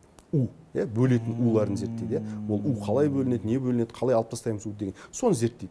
Өмір бақи. Не үшін? Кезінде, кішкентай кезінде не болған? Бала операция жасалады. Операция жасағанда дәрігердің қатесі бойынша оның аяғына не болады? Бактерия не істейді, қалып кетеді. Медицинский бір нелерде как раз стафилококк көп болады. Сол арқылы не болады? Гангрена болады, жаңағыдай инфекция түседі аяғына. Екінші рет операция жасап, кесіп, жаңағы не істеу керек болады. И ол өмірлік дұшпаны оның. Стафилококк, түсінесіз ба? Өмірлік дұшпаны, немесе өмірлік досы, былайша айтқан кезде. И соның өмірін ол неге соған бағыттаған? Соған бағыттаған. Профессор, ол Гарвардта емес, ол немесе тағы Стэнфордта емес, ол Саус Флорида университетінде, бірақ ол дүние жүзіндегі ең мықты профессордың бірі, именно со бойынша. Өйткені не үшін? Оның өмірлік мотивациясы бар. Түсінесіз ба? Сол секілді қазіргі узкоспециализированный дейміз ғой, яғни өте андай ықшамды, ана сферада, яғни бізде медицина деген кезде тек қана педиатры бар, жаңағы айтым невропатолог дейміз ғой, яғни стафилококк бойынша әлемдегі ең мықты профессорлардың бірі. Яғни өте тек қана бір неге арналған. Ол не емес, мен мысалы былай ғана зерттеймін деймін, ол өмірдің талабына қарай өзінің технологиясын өзгертіп тұрады. Тағы бір кісіні мысалы келтірейін, мен Эдинбургта оқыған кезде бізге биоинформатика бойынша, компьютерный биология бойынша сабақ берген кісі, жас үлкен кісі. Ол айтады, мен PhD-мді алған кезде 70-80 жылдары компьютер мен биологияның бір-біріне вообще қатысы жоқ еді дейді. Түсінесіз ба? Бірақ оның өмірлік мақсаты бар, белгілі бір тақырыпты зерттеу. И 2000 жылдардан бастап, немесе 95 жылдардан бастап, биологияны компьютер арқылы зерттеу кеңінен дамыды. Соны дамыту арқылы, оқу арқылы ол өзінің тақырыбын соған қарай бейімдеді. Түсініп жатсыз ба? Сол кезде, егерде біз баламен жұмыс істеген кезде, кез келген адаммен жұмыс істеген кезде осы мақсатты таба білетін болсақ, кейін сол мақсатқа жүрген кезде алдына тас шыға ма, тау шыға ма, ол сыртқа оны секіріп айналып өту арқылы өз мақсатына жүре береді, жаңа нәрсені соған қарай үйрене береді. AI-ды да үйренеді, компьютерді да үйренеді, басқа нәрсені де үйренеді, бірақ өзінің бағытынан талмайтын сондай не адамдар болады. Соны ол как раз таки сол жақта көреді. Не үшін? Өйткені ол жақта сен простой адамдармен оқымайсың. Сыныптасым мысалы Колумбийский университетте оқыды, айтады, мен ойладым, мен Қазақстанда мемлекеттік қызметкер болдым, бизнесмен болдым, 4 тіл білемін, қаншама ел араладым, мен мықтымын деп ойлап жүрдім. Барсам, жанында жүрген жігіт дейді, менен жас, 7 тіл біледі дейді. Дубай секілді жерде халықаралық компанияда кәдімгі генеральный директор болған екен. Ана жақта мынандай қызметкер, мен ұялып қалдым дейді. Өзіме мақтанып жүргеніме мен ұялып қалдым дейді кәдімгідей. Түсінесіз ба? Мен өзімнің көз қарасымды өзгерте бастадым. Әр азамат барған кезде өзіне қарай не істей біледі? Бір мақсат қоя біледі, бір көзін ашыла біледі. Қазақтағы сөз бар ғой, көз ашық, көкірегі ояу. Сондай нәрселерді кеңейте біледі. Біздің егер қазіргі ортада отырған ортамыз, оқып жатқан білім ордамыз, немесе істеп жатқан жұмысымыз бізді бір рамкамен шектеп тұрған болатын болса, дамуымыз керек болатын болса, бұл осындай ортаға бару бізге жаңа импульс береді. Сол үшін өте қажет. Егер де мысалы бала да мысалы бір бір тұйық бір нәрсе болатын болса бала, иә, получается оның потенциалы ана жерде ашылмай жатыр деген сөз. Кей кезде айтамыз, ой, бала болмайды, бұл бала. Бұдан ештеңе шықпайды. Шықпайды бұдан ешкім. Оқытудың да қажеті жоқ. Қайдан білесіз? Оны ұмтылдыру керек. То же самое бір бір карьераңыз болмай жатыр. Бір нәрсе не получается у вас, да, мысалы бір жерде, мысалы, не бар ғой, әзіл бар ғой, жаман мұғалімнен жақсы завуч шығады деген. Жаман мұғалімнен жақсы завуч шығады. Ол мысалы түсіндіре алмауы мүмкін, бірақ ұйымдастырушы қабілет жақсы болуы мүмкін. Түсініп жатсыз ба? Әр адамның өзінің өмірдегі рөлі болады.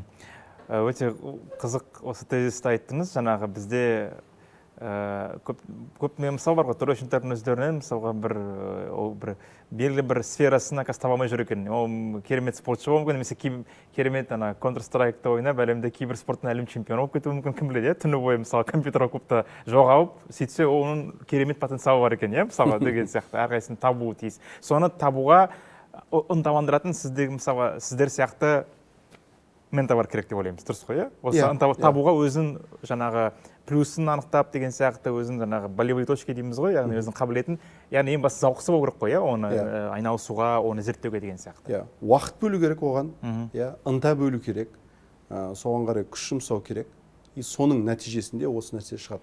Бірден шықпайды, ешкімде мынандай не жоқ, золотой палочка жоқ, пункт еткізіп, сразу оның несін белгілі бір жүйе арқылы, белгілі бір мақсат арқылы, әртүрлі мысалы жоспарланған жұмыс арқылы, көбінесе біздің енді батыстағы әріптестеріміздің жасаған технологияларын қолдану арқылы, өйткені кітапта жазып кеткен, на самом деле. Кейбір нелер мысалы социальный сетте көп не алады, пайдалы ақпаратпен бөлісіп жатсаң, бұл айтылып қойған ғой, бүкіл нәрсе айтылып қойған.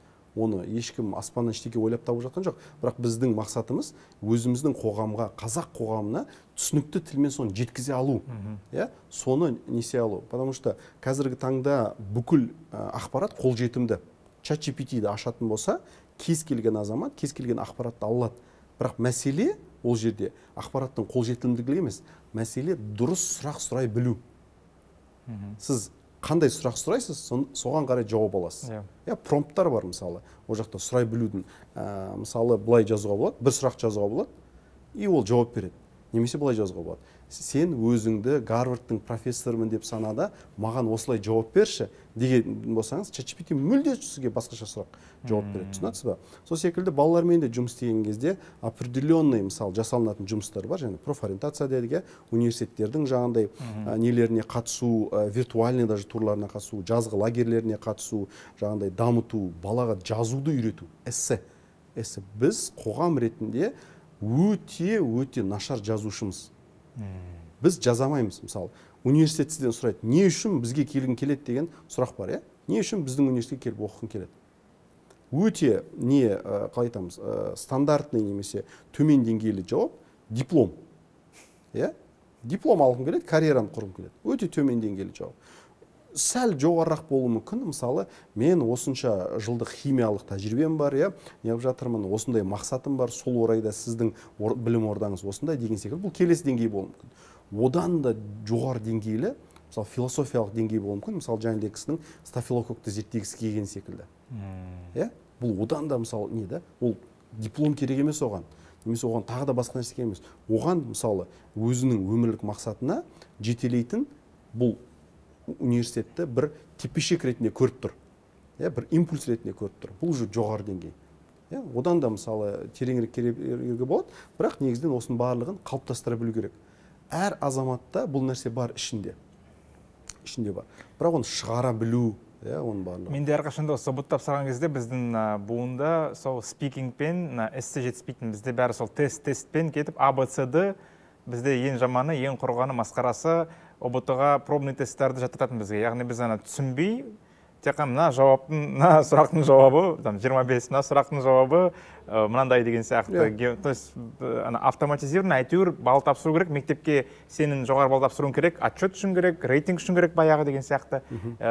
Сондықтан біз дұрыс айтып өткенсіз, эссе жаза алмайтын қоғамбыз, эссе және спикинг, яғни осы мысалы сен жазған тестіңді жауап бере аласың ба, дәлдеп бере аласың ба деген сұраққа бізде жауап өте шынымен. Осыдан бір сұрақ туындайды, қалай ойлайсыз, ұбт-ны біз SIT-мен алмастыруға бізде мектеп оқушылары, мұғалімдер дайын ба бүгінде? Мысалы, SIT сияқты тестті бәріміз қалаймыз. Менің осы арманым бар, ұбт-ны ұмытып, жаңа SIT сияқты тест біздің елімізде пайда болса деген сияқты. Қараңыз, бұл SAT немесе ACT американдық тесттер әрине. Бірақ Американың қоғамында, мысалы, штатқа байланысты таңдайды, мысалы, Иллинойс штаты ACT таңдайтын болса, Флорида SAT таңдайды деген секілді.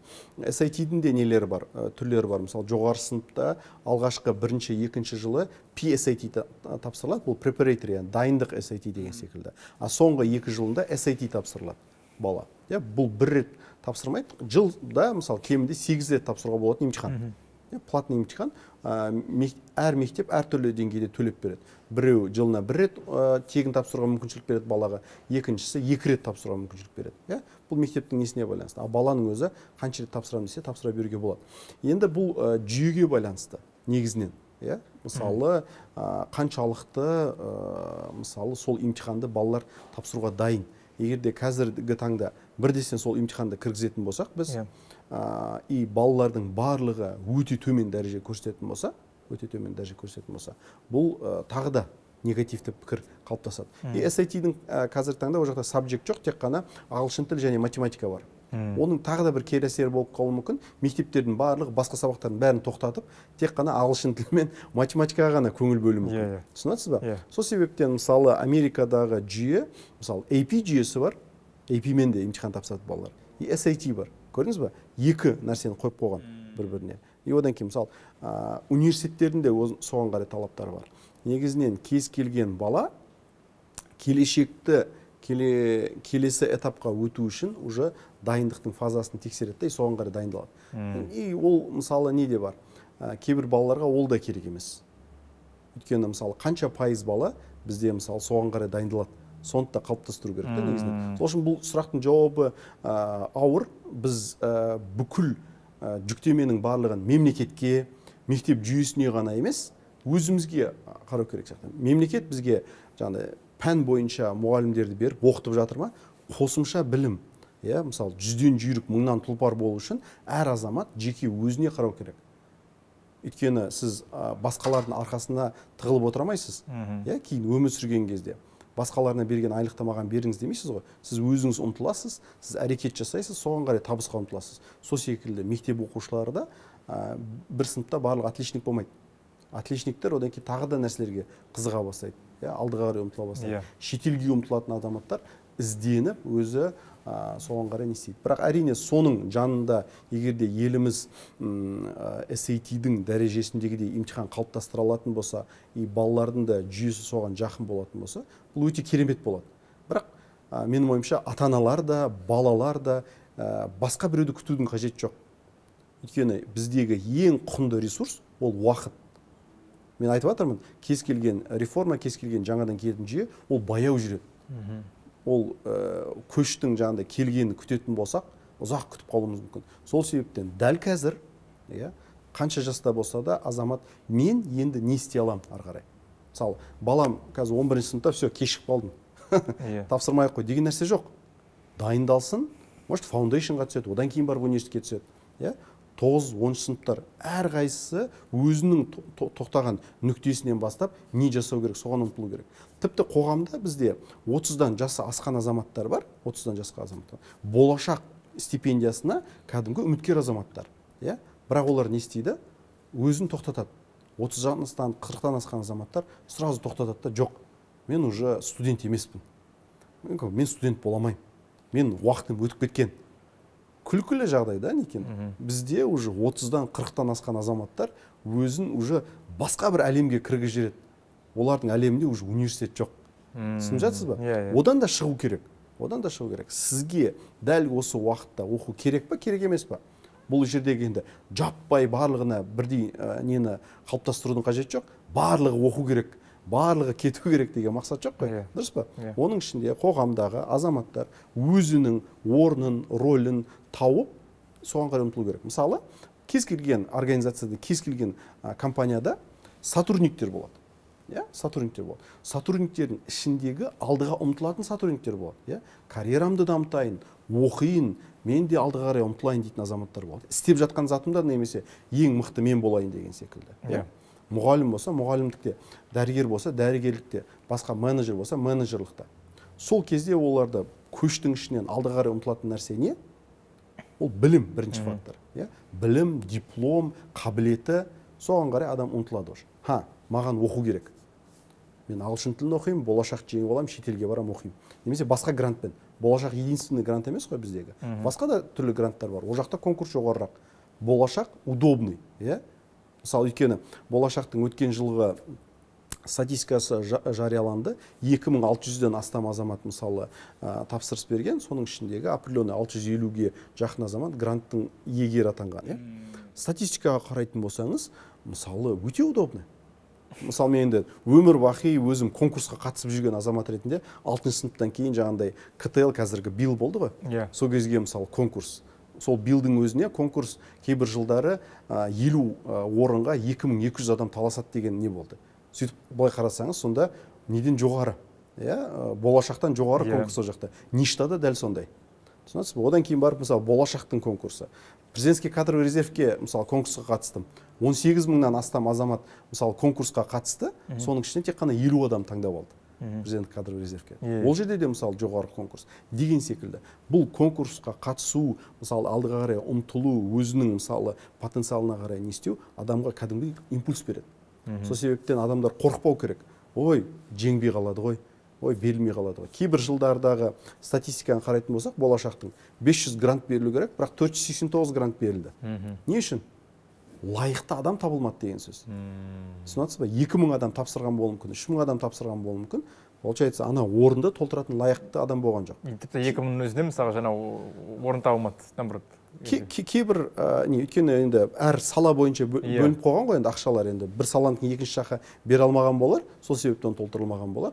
Бірақ енді сол сала бойынша лайықты адам табылмады деген сөз. Не үшін берілмеді олар? Сізде, яғни оқып жүрген балалар сол жаңағы ОБТ мен SAT-дің екеуінде, яғни бинго мен джекпот табатын мүмкіндік болады деп айтуға болады ғой, яғни екеуіне де дайын, ОБТ-сына да дайын, SAT-іне де, IELTS-ына дайын болады деп айта аламыз ғой, мысалы. Біз енді ОБТ-ға дайындамаймыз. Біз SAT-ді қарастырамыз. Бізде SAT мұғалімдер бар. Одан кейінгі негізгі бағытты біз әрине бұл университетті таңдау, университет талаптары, соған қарай сопутствующий мысалы заттарды дайындаумен айналысамыз. Өйткені ол жердегі нелер дайындалатын құжаттар жай құжат емес. Мысалы жәндегі эссенің өзін кеше ғана біз UC Berkeley'ден келген мысалы экспертпен бірге мысалы эсселерді қарастырып жатырмыз. Қазіргі уақытта командамызбен бірге. Сол кезде бір эссенің жазуына ғана бір жылға жақын уақыт жұмсаған азаматтар бар. Ойласаңызшы, тек қана бір жыл бойы. И сол арқылы ол топовый университетке түсе алған. Көрдіңіз бе? Бұл не деген көрсеткіш? Сіз мысалы қаншама құжаттың ішінде біреуінің өзі соншалықты маңызды. Енді қалғандары бар. Түсінесіз бе? И оны мысалы жазу үшінде адамның мысалы ой өрісін біз дамытуымыз керек қой, жаңағыдай мен қозғап отқан нәрсе. Соның барлығына біз тоқталамыз. Өйткені біздің көзімізге очевидный нәрсе бірінші көрінеді да, емтихандар бірінші көрінеді ғой, да, негізгі талап ретінде. Ағылшын тілі, там SAT, IELTS пен SAT негізгі фактор ретінде көрінеді. Мынау жанама. Как будто маңызды емес секілді. IELTS пен SAT осындай болды да университетке түсіп кетті. Оның артында қаншама еңбек жатыр. Қаншама хатқа дайындық жатыр. Қаншама жұмыстарға, ғылыми жұмыстарға қатысу. Осылардың бәрін салыстырған кезде осындай нәрсе. Бірақ бұл жерде нені таңдау керек бала, как раз таки өзінің қай жақтарға түсетін университеттердің тізімін нақты дайындаған кезде қай имтихандар керек екенін ол нақты өзіне не істей алады, анықтай алады. Маған ОБТ керек па, керек емес па? SAT маған керек па, керек емес па? IELTS маған керек па, керек емес па? Мысалы, маған қандай талаптар қажет, мен бағам қандай болу қажет деген секілді мәселелерді не істейді. Өйткені мектеп оқушылары тіпті неге мен 5-ке оқуым керек? Неге вообще мен химияны, биологияны оқуым керек? Мен вообще бизнесқа барам дейтін азаматтар да бар. Орынды сұрақ. Дұрыс қой? Дұрыс. Мен бизнесқа барам, маған химия, биологияны не қатысы бар? Деуі мүмкін бала. Мен мысалы мектепте өзім жұмыс істегенде сөйтіп сұрайтын көптеген оқушылар болды. Бір жағынан дұрыс, бірақ екінші жағынан талап та бар ғой. Талапты сіз алып тастай алмайсыз. Соған қарай бала егерде нақты білетін болса, одан талап етілетін нәрсе, не өзі даже қай бағытқа барса да, не жасау керек екенін білетін болса, ата-ана да, бала да соған қарай жұмылтылады. Жалпы мына болашақтың түлегі ретінде, осы болашақтың түлегі шетелде оқып келген біздің студенттерімізге тән мындай бір жалпы топ 5 құндылықты айтып бере аласыз ба, бөліп деген сияқты? Топ 5 құндылық дейсіз ба? Иә. Мен көрген азаматтар, шетелде көрген азаматтар әсіресе, мен отансүйгіштікті байқаймын оларда. Отансүйгіштікті байқаймын. Бұл енді әр азаматта әр түрлі неде сезіну мүмкін, көріну мүмкін мысалы. Бірақ отансүйгіштікті мен байқаймын көп азаматтарда. Енді даже біздің өзіміздің жиналып, жаңа етті аңсауымыздың өзі бір өзіміздің бір салт дәстүріміздің немізге қарай бір тартатын фактор ретінде. Екінші мәселе, шетелге барған азаматтардың оқудың маңыздылығын түсінеді. Салыстырмалы түрде, оқудың құндылығын түсінеді. Мысалы, Евразия ұлттық университетінде оқыдым, одан кейін жаңағындай Эдинбург университетінде оқыдым, Америкада тағы да университетте оқыдым деген секілді. Соны салыстырмалы түрде уже оқудың құндылығын түсінеді. Көз қарасты. Былай просто жасай салуымен кәдімгідей уақыт бөліп, көңіл бөліп оқуды. Өйткені біз қоғамда неге үйреніп қалған, біздің басымызда біреу отырады, и біз оқимыз. Соған үйреніп қаламыз да, біз біреу үшін оқуға үйреніп қаламыз. Ал мен шетелге барған кезде менің жаңағындай аптасына университетте обязательно оқуым керек сағаттың саны бір десен 10 сағатқа түсіп кетті. Түсінесіз ба? Мен 10 сағат максимум университетте болуым керек. Қалған уақытында тапсырма бар. Орындасаң да өзің еркің, орындамасаң да өзің еркің. Бірақ жақта енді талаптар бар, конечно, грант бар, не бар, сдерживающий фактор бар. Сол үшін оқисың, ұмтыласың, қызығасың, да, там анамен немен деген. И сен сол мақсатта не істей бастайсың? Оқу үшін оқи бастайсың. Өзіңнің қызығушылығын үшін оқи бастайсың. Сабақтарды өзің таңдай бастайсың. Сол кезде не деп айта аламыз? Жоқтың оқып келген азаматтар өзінің қызығушылығын, именно қызығатын заттарын таңдай білетін азаматтар. Таңдай білетін азаматтар. Бізде ол уақытқа дейін не болған жоқ? Мүмкіншілік болған жоқ. Мектепте таңдаған жоқпыз ештеңкені, берді оқыдық. Университетте ештеңке таңдаған жоқпыз, берді оқыдық. Ар жақта уже таңдай бастадық. Бізде таңдау мәселесі басталды. Сонда адам мен неге қызығамын деген сұрақ пайда бола бастады. Өйткені бізге мысалы көптеген азаматтар шетелге PhD оқуға барам деп келеді. Мен сұраймын, неге қызығасыз? Қандай сұрақты зерттегіңіз келеді? Жоқ жауап. Неге? Өйткені таңдау құқығы болмағанда осы уақытқа дейін. Мысалы микробиология мен биохимияның арасында таңдау жасамаған. Немесе физиканың ішіндегі жаңағыдай екі ұғымнан теориялық пен квантовый физиканың ішінде таңдау жасамаған ол адам. Сонда не істемейді ол? Өзінің бір ойы жоқ та оған қарай. Шетелден келген азаматтың бір ойы бар уже. Осы бағыт дұрыс деген бір мәселесі бар. Ол ой дұрыс емес, ол басқа фактор. Мына тағы да бір мәселе, мен ойлайтын, уже алдыға ұмтылу деген мәселе бар. Өйткені ол бір конкурстан өтті, дұрыс па? Шетелдік университетке түсті, болашақты жеңіп алды, ол өзіне сенімділік пайда болды. Мен конкурсты жеңдім деген сияқты. Көп азаматтарда сенімділік жоқ. Мысалы, біз кинолардан көреміз, мен Гарвард университетінің түлегімін, мен Эдинбург университетінің түлегімін деген кадрларды көруге болады да, оларда өзінің сенімділігі бар. Бізде мысалы Қазақстанда қандай кинода, немесе қандай жерде мысалы нені айтады, мен Казгудың түлегімін, мен Каргуды бітірдім деп бір мақтан тұтады. Даже бізде бұл қоғамдағы болатқан нәрсені біз кинодан көруге болады. Ешқандай қазіргі көп қой қазір кино түсіріп жатыр. Оны көрмейміз. Бұл ненің көрсеткіші? Бұл қоғамда соның сізге беретін сенімділіктің, күштің жоқтығының көрсеткіші. Түсінесіз ба? Бұл сонда о жақтан бітіріп келген адам сенімді, өз-өзіне сенімді. Өйткені жақын уақытта біздің достарымыз Флоридадан көшіп келген кезде не қылды? Мен 10 мықты компанияға құжатымды жібердім, оны да интервьюға шақырды. Соның ішінде өзіме ұнататын біреуін таңдап, осындай жалақыны сұрадым дейді. Кезінде өзінің жалақысынан 3-4 есе үлкен жалақыны қорықпай сұрай алған. Түсінесіз ба? Бұл да бір сенімділіктің көрсеткіші. Бұл да бір өзіне деген бір кәдімгідей өзінің қабілетіне, өзінің мүмкіншілігіне, жаңағыдай бұл жұмысты мен жасай аламын дегеннің көрсеткіші. Бұл да көп рөл ойнайды негізінен. Мен істей аламын деген адам ұмтылады. Істей алмаймын деген адам, сіз қандай жұмыс берсеңіз де, ағай, может, каналын бере саласыз, мен істей алмайтын сияқтымын деген сияқты. Қашып тұратын болса, жұмыс жүрмейді одан. Сіз қалай ойлайсыз? Жалпы мысалға бізде жаңа айттық қой, мен Карго бітірдім, Казго бітірдім деген жаңағыдай мақтан тұтарлықтай тезистер жоқ болғанмен, бізде осыдан бір не шығады, и тезис. Әсіресе қазір шенеуніктер, мемлекеттік қызметте жүрген адамдар, үлкен кісілер, 50-60-та жүрген адамдар, сол жаңағы осы пробелді бітіру үшін әйтеуір бір жаққа барып, болашақпен де, көп мысалға бізде бар мысалдар, жас буын емес, аға буындар да оқып келгендер, яғни әйтеуір шетелге барып, бір немде аты қойды, биографиямда, портфолиомда шетелдік университетті бітірдім деген бір галочкамен баратындар да бар ғой. Ондай да талпыныс бар, бізде мысалға. Яғни тек қана білім, ғылым ғана қуып қана емес, бізде сондай бір қазір стереотип пайда болып жатыр деген бар ма сізде ғой? Яғни осындайды аңдайсыз ба? Бұл стереотиптің сіз енді біраз сұрақты негативный жағынан қарастырдыңыз негізі. Мен бұны позитивный жағынан да қарастырар едім. Өйткені ондай азаматтардың соны бір қағаз үшін жасаса да, басқа адамдарға үлкен импульс да. Мысалы, BI групптың басшысы Гарвардты бітіріп келіпті деген, бұл BI группта жұмыс істейтін азаматтардың барлығына үлкен мақтаныш. Олардың ішінде, мысалы, маған құрылысшылардың қаншама келді ғой, біздің бастық осы жақта оқып келді, мен де Америкада оқуым керек деген секілді ұмтылыспен келді азаматтар. Бұл олар үшін өте үлкен импульс на самом деле. Қағазды алып келсін, ол жерде мәселе жоқ. Бірақ екінші жағынан да мәселе бар. Бұны немен салыстырар едім? Белгілі бір режиссер, қазір атын есімде жоқ, ол кісінің даже несі Лондондағы скульптуралар тұрған не бар, восковой фигуры мадам Тюссоның ішінде сол кісінің несі бар даже, мықты режиссер кісі. Калифорниядағы.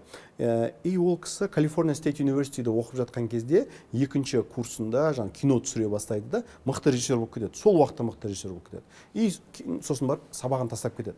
Кейін не қылады жаңағыдай, семья құрады, отбасын құрады, бала шағалы болады. И балалары уже жоғары сыныпқа келген кезде ол қайттан университетке барады. Яғни тостап кеткен. Сол соңғы 2 курсын қайттан оқиды да университеттің несін дипломын алады.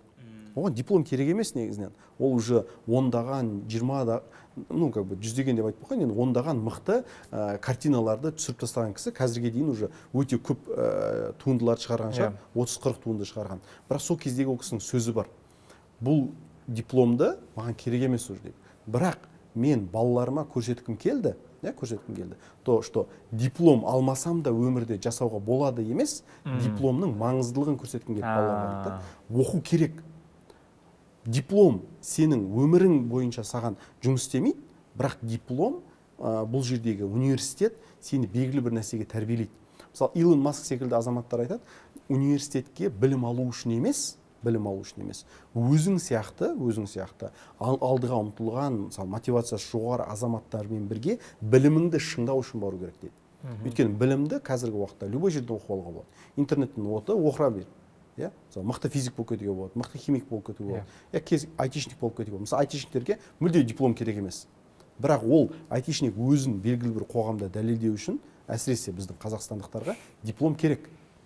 Өзің, мысалы, жақсы заказдарды алу үшін. Мысалы, университеттер Америкада бұл тек қана білім ордасы емес.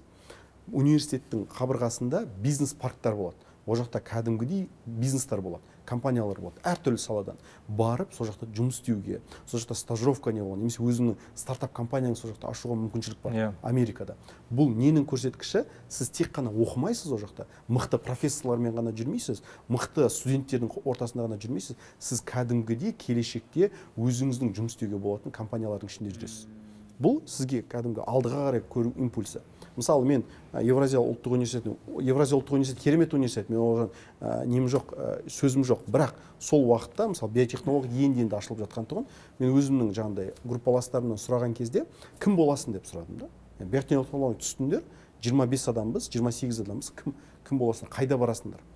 Ешқайсысында жауап жоқ. Барлығының жауабы грант болды, сол үшін түстік. Қазіргі таңда мен группаластарымның ішінде бір азаматты білем, до конца докторантураға бітірген. Манчестерда болашақпен магистратура оқыды, кейін докторантураға барған бір азаматты білем. Қалғандарын тіпті естіген де жоқпын. Кейбіреулері, мысалы, ауылда басқа қызметте жүр. Түсініп жатсыз ба? Бұл не деген сөз? Біз оқып жатқан кезде біз даже бір краем глаза көрген жоқпыз не болатынымызды. Біз практиканы көре алған жоқпыз. Эдинбург университетіне барған кезде біз кәдімгідей бүгін лекция, ертең фермаға барамыз, анализді аламыз, үшінші күні өзіміздің исследование жасап жатамыз. Анау жаңағыдай сиырдың қарнындағы жаңағыдай нені, бактерияны біз өлтіруіміз керек па, көбейтуіміз керек па, сүтті қалай көбейтеміз, қандай генетический анализдер жасауға болады, жаңағыдай ішіндегі құртты алып тастаған дұрыс па, өлтірген дұрыс па, осының барлығы организмде қалай зерттейді, экология қалай зерттейді, соның барлығын зерттедік. Ойласаңызшы, соның барлығын сіз отырасыз лабораторияда зерттейсіз, и соған ұсыныс хат жазасыз фермаға, үлкен бизнесқа. Бұл уже ненің көрсеткіші? Сіз келешекте қандай жерлерде жұмыс істеуіңізге болады. Сіз фермаға барып, ғылыми консультант бола аласыз, оларда бар. Компанияға барып сондай нәрсе жасай аласыз. Университетте қалып ары қарай ғылыммен айналыса аласыз. Көрдіңіз бе? Сізге уже сол бір эксперимент арқылы қандай жұмыстың траекториялары бар екен көрсетіп беріп жатыр. Жалпы о жақтағы немене, нарық пен университет бір-біріне осындай өте жақын қарым-қатынаста болғаны үшін, оларда не бар? Даму бар. Бұл тек қана нарық пен не ғана университет қана емес, университет пен мектептер де сондай байланыста оларда. Әрбір, мысалы мен университет Сауз Дакота деп отырмын, әрбір университеттер немесе комьюнити колледждер жыл сайын летний программа деп отырмын ғой. Жасап қойған, мысалы, бастауыш сыныптар үшін, мысалы, ғылыммен танысу бағдарламасы, профессорлар соны өткізеді, ойлаңызшы. Одан кейін 9 сыныптар үшін осындай бағдарлама биологиядан, робототехника. Бізде Қазақстанда ондай мүмкіншілік болмағаны үшін біз не істейміз? Шетелге жібереміз. Бізде де Қазақстанда университет жоқ па? Бар. Бірақ қоғаммен байланысы бар ма университеттің? Мысалы, қай университет Қазақстанда? Назарбаев университет бір-екі нәрсе жасайды. Бірақ Назарбаев университетінде бір-екі мәселе бүкіл мектептерге жеткіліксіз ғой. Бізде каждый қалада бар университет. Мысалы, каждый қаладағы университет соған көңіл бөлсе, мысалы, қоғаммен байланысы болатын болса, оның рөлі өзгереді. Түсінесіз ба? Оның барлығы енді мен айтқан үшін немесе бірте-бірте сразу өзгеріп кететін нәрселер емес. Бірақ біз соны көргеніміз үшін, мысалы, ата-ана магистратураға болашақпен түсу арқылы баласын Америкада оқыта алады. Соны жасай алады. Бала Америкада университет оқу арқылы келешекте өзінің карьерасын жақсарта алады. И осының барлығы білімге инвестиция келешекте елімізге өте үлкен пайдасына келеді. Бүгінгі немізді сұхбатымыздың егер соңғы сұрақпен аяқтасақ, өте бір маңызды сұрақ. Жазушылар әрқашанда, оқырмандар көптеген курстар, тренингтер қазір қаптап кетті ғой. Жалпы әр сферада болсын, яғни маркетингтен бастап, әсіресе енді біздің тақырыпқа келсек, білім беру, яғни ұбт-ға дайындық деген енді миллиондаған инста парақшалар бар, пабликтер бар, лицензиясы бар, лицензиясы жоғын енді Құдай біледі. Кім қандай оның несі жаңағы мамандығының деңгейі болсын, жаңағы өткенде ғана көптеген мектептермен скандалдар болды, яғни коррупцияға алданып қалған, яғни мошенниктерге алдаушыларға алданып қалған ата-аналар болды. Неше түрлі жаңағы Гарвардқа, Оксфордқа түсіреміз деп уәделеп, миллиондаған ақшаны 2 жыл бұрын алға алып, өздері жоғалып, өзде жоқ, сөзде жоқ. Бір сөзбен айтқанда, бізде кішкене білім беру саласында, яғни жаңа мектептердің өздерінің әлсіздігі шығар. Өткенде бізге депутат Ирина Смирнова сұхбат айтқан болатын, балалар мектепте уақыттарын бос текке жоғалтып жатыр, өкінішке. Яғни олар түске дейін мектепке барады, түстен кейін олар жаңа курсқа барады, кешке қарай жаңа тағы да бір дополнительный курсқа барады, 20 сағат күніне ол бас көтермейді оқудан, яғни бәрі еще требует, 5-ке оқы, не оқы деген сияқты.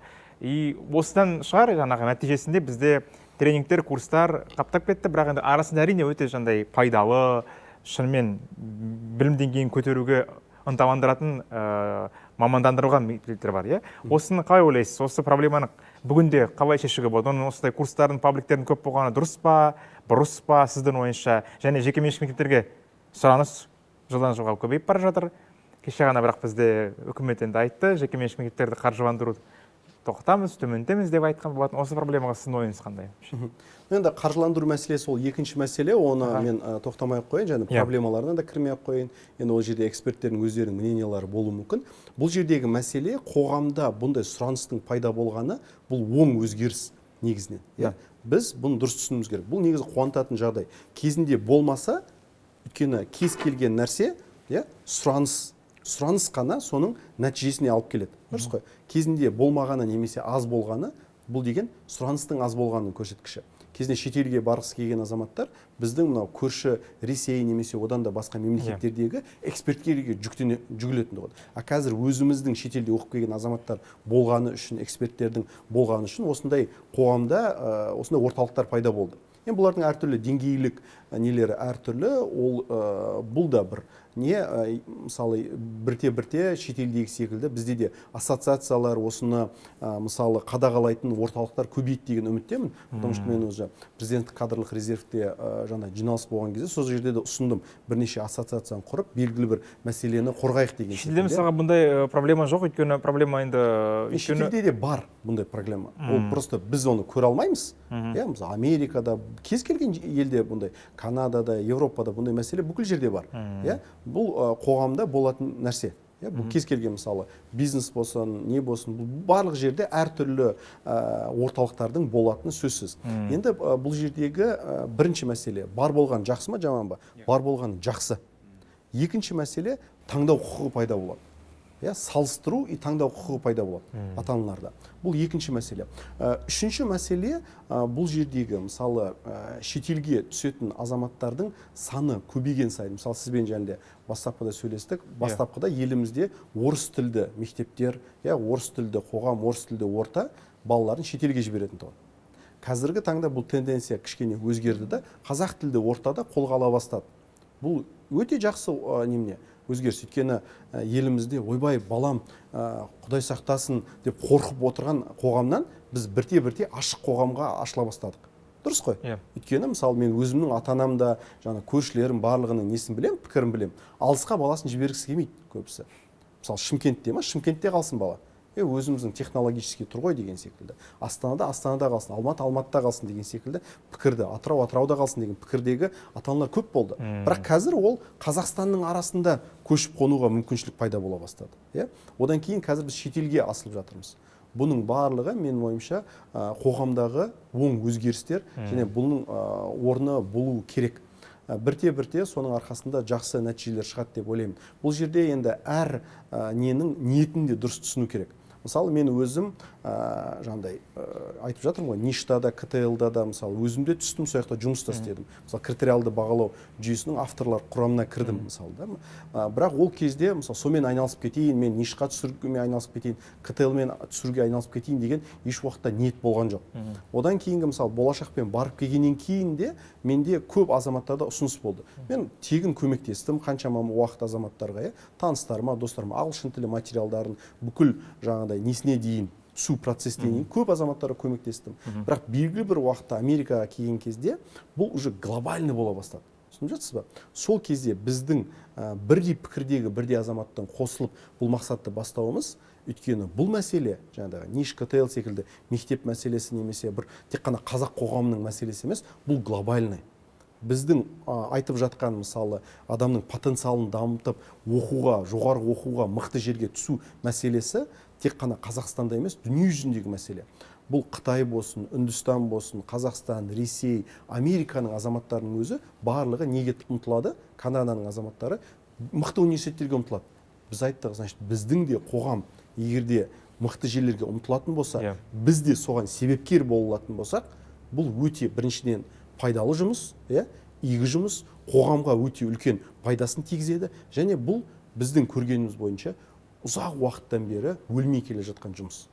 Адамзатты ағартушылықпен бастаған. Біздің елімізде біз Ыбырай Алтынсариннен бастаймыз, кел балалар оқылық деп. Біздің де мысалы көп контентті қарайтын болсақ, негізінен сол бір сөзге сыйдырып тастауға болады. Кел балалар оқылық деп жатырмыз біз негізінен. Инстаграмда, ТикТокта, Фейсбукта, қазір сізбен Ютубпен подкастта шығып жатырмыз. Мақсатымыз не? Ағартушылық. Танысын, білсін, еліміздегі қазақ қоғамы осындай мүмкіншілік бар екенін білсін. Әлі күнге дейін сенбейтін азаматтар бар. Мысалы Гарвардға, шетелге барып оқып келудің мүмкіншіліктеріне сенбейтін азаматтар бар. Өзінің сыныптастарының өзінде мысалы оқыған азаматтар бар, оқымаған азаматтар бар. Оқыған азаматтардың жеткен жетістіктері бар, оқымаған азаматтардың жасап жатқан тіршіліктері бар. Әркім өзінің өмірін сүріп жатыр. Әркім өзінің өмірінде бақытты болады, бірақ алдыға ұмтылудың, шетелде оқудың, оның ішінде мықты университеттерде оқудың өзінің өмірде беретін жемісі өте жоғары болады. бұл жерде біз просто қандай өмірді таңдаймыз, қандай карьераны таңдаймыз, немесе баламыз үшін қандай карьераны таңдаймыз, өзіміз үшін қандай карьераны таңдаймыз, соның ғана бұл жерде несі айырмашылығы. Бұл жердегі жәнедегі сіздің айтып жатқан көптеген орталықтардың да мәселесі бір ғана біреу маған осындай жаман қызмет көрсетті деп, егер сіз өмірде тоқтап қалатын болсаңыз, сіздің мақсатыңыз значит терең болмағаны. Түсінесіз ба? Мысалы, менде өмірімде маған кезіккен тек қана жақсы адамдар болды да, сол үшін мен жетістікке жеткен жоқпын ғой. Немесе кез келген басқа азамат, там Гарвардта оқыған, шетелде оқыған, Англияда, Америкада оқыған адамның өмірінде тек қана жақсы адамдар кезікті да, сол үшін жақсы болып кеткен жоқ. Әр адамның өмірінде белгілі бір тосқауылдар болады. Біреу үшін ол үлкен болады, біреу үшін кішкентай болады. Бірақ соған қарамастан біз керекті өзіміздің өмірлік ұстанымымызды, мақсатымызды қоя біліп, алдыға ұмтылатын болсақ, міндетті түрде сіздің де қолыңыздан ұстап көмектесетін адам табылады деп ойлаймын. Үлкен рахмет Бұрқан, осындай біздің өзекті тақырыпқа сондай сапалы сұхбат болды деген сенімдемін. Бір сөзбен айтқанда, құрметті көрермендер, көзіміз ашық, көкірегіміз ояу болсын ағайын. Кешірім сұраймын. Сөзіңізді аяқтағанда, жәнеден бері алдымызға қойған кітап, мынау Америкаға жол кітап деген, біз бір әдетке айналдырдық. Осы соңғы 4 подкасттың барлығында өзіммен алып жүріп, бізді қонақ ретінде шақырған спикерлерге табыстап отырмын. Бұны 2023 жылы Алматыда болған біздің үлкен семинарда біз бұның тұсаукесері болып, менің ата-анам барып батасын берген соны сізге табыстағым келіп жатыр. Бұл Америкаға жол деген кітап. Тек қана Америкаға қалай баратын мәселе емес, бұл жерде біздің отбасымен бірге Ұлыбританияға мысалы оқу үшін қалай барғанымыз, Америка құрама штаттарына жұмыспен қалай барғанымыз, оқумен қалай барғанымыз, виза мәселесі деген секілді біздің кішік ғана оқиғамыз. Яғни бірімше, яғни бұл осы Америка құрама штаттарына жол тартуға үзеңгілескен, сондай мақсат қойған адамдарға, отбасыларға сондай бір дидактикалық материал дейміз ғой. Толыққанды, яғни қалай тек қана барып қана емес, не істеу керек, визадан бастап өмір сүру дәстүріне дейін, яғни қалпына дейін, құндылықтарға дейін. Керемет үлкен Бұрқан, құттықтаймын. Бұл кітап тек қана сол бір осындай бір серияның бір несі басы ғана болсын. Енді ертең Канада болсын, Европа болсын, жалпы Америкадағы жолмен енді жолды байыппен жаңағыдай Америкада тұрақтанған біздің отандастарымыздың тарихы ретінде, жалпы бұның жалғасы ретінде, романның жалғасы ретінде осындай кітаптар шыға берсін деген сенімдемін. Бір сөзбен айтқанда, құрметті көрермендер, бүгін сондай сапалы, өнімді подкаст болды деген сенімдемін. Бұрқан, бүгін қонақ болып келгеніңізге үлкен рахмет. Бір сөзбен айтқанда, шынымен де құрметті көрермендер, көзіміз ашық, көкірегіміз ояу болғай. Сіздермен бірге болған Сырым Итқұлов.